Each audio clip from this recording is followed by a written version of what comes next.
Bonjour les élèves de B5. Aujourd'hui, notre cours est un cours de conjugaison intitulé Le Verbe. On a besoin de notre livre unique, Vivre le français, page 18. Avant de commencer, on doit savoir l'objectif de ce cours. On doit savoir présenter le verbe sous sa forme à l'infinitif et distinguer les trois groupes de verbes. Pour commencer, on doit faire un petit rappel sur le verbe. Qu'est-ce qu'un verbe? C'est un élément essentiel dans une phrase. On dit qu'il est le noyau dans une phrase verbale. Il sert à marquer soit l'action faite par le sujet, soit l'état du sujet. Deux exemples pour mieux comprendre. Le jardin est bien ordonné. Dans cette phrase, le verbe employé et le verbe être conjugué au présent de l'indicatif qui est devenu est. Alors, ce verbe nous décrit l'état du jardin qui est le sujet et nous informe qu'il est bien ordonné. Alors, dans ce cas, le verbe marque l'état du sujet. Tandis que dans la seconde phrase, les enfants étudient leurs leçons, le verbe employé et le verbe étudier, conjugué au présent de l'indicatif, est devenu étudier. Dans cette phrase, le verbe sert à marquer l'action faite par le sujet de cette phrase est les enfants.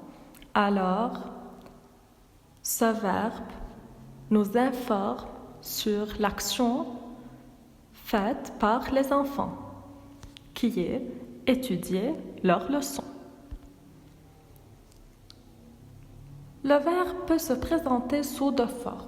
On sait bien qu'on a deux formes du verbe.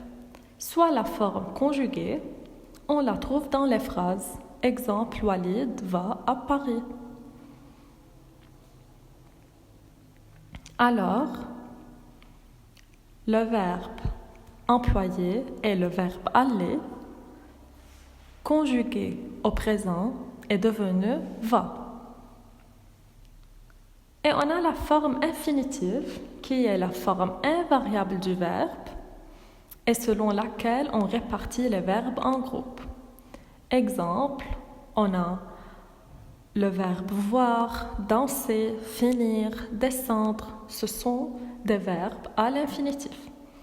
Alors, pour résumer, la forme conjuguée est la forme qui est variable, qui se varie, s'accorde en genre et en nombre avec le sujet, tandis que la forme infinitive reste invariable. Et alors, comment peut-on savoir les groupes de verbes d'après leur infinitif et quels sont ces groupes de verbes? En français, il existe trois groupes répartis selon la terminaison du verbe à l'infinitif. C'est une notion très simple à retenir.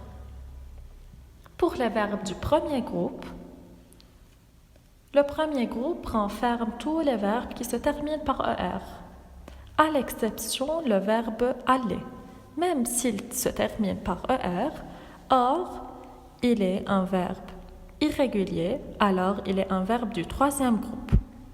Exemple de verbes du premier groupe, jouer, chanter, coucher. On remarque que tous ces verbes se terminent par ER. Pour le deuxième groupe,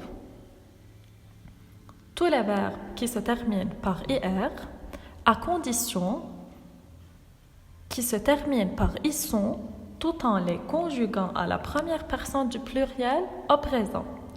Alors avec nous. Exemple de verbes. Finir, rougir, ce sont des verbes du deuxième groupe. De même, le verbe grandir. Grandir, en le conjuguant avec nous, devient nous grandissons. Alors, on remarque bien que la terminaison est I2SONS. Alors, il est un verbe du deuxième groupe. Pour le troisième groupe, il enferme tous les verbes qui se terminent par DRE, OIR ou bien IR. Alors, tout le reste des verbes, exemple courir, descendre, voir, etc. La différence entre courir et grandir, courir avec nous devient courons et non pas courissons. C'est pour cela courons est un verbe du troisième groupe et non pas un verbe du deuxième groupe. Alors, pour résumer, il existe 3 groupes de verbes. Le premier groupe qui se termine par ER, le second qui se termine par IR, ça nous rappelle à l'hérisson. Alors avec nous, ça doit se terminer par isson. Et tous les restes des verbes sont des verbes du troisième groupe qui se terminent par IR, RE, OIR, comme dormir, prendre et aller.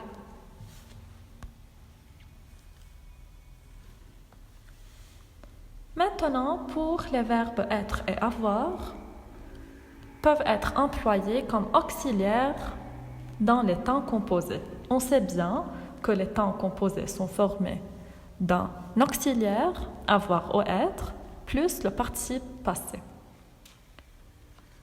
De même, comme on le sait déjà, il existe 2 formes pour les temps verbaux. On a des temps simples qui sont formés d'une seule partie et des temps composés formés de 2 parties. Exemple, je vois, le verbe voir est formé d'une seule partie, alors c'est un temps simple, alors que j'ai vu est formé de 2 parties auxiliaires, avoir plus le participe passé du verbe voir qui est vu.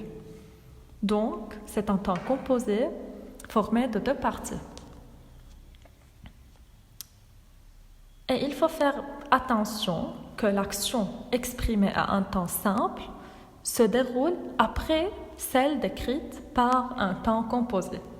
Un exemple pour mieux comprendre, elle récita le poème qu'elle avait étudié la semaine dernière. À votre avis, quelle action s'est passée avant? La récitation ou bien l'étude? Très bien, c'est l'étude.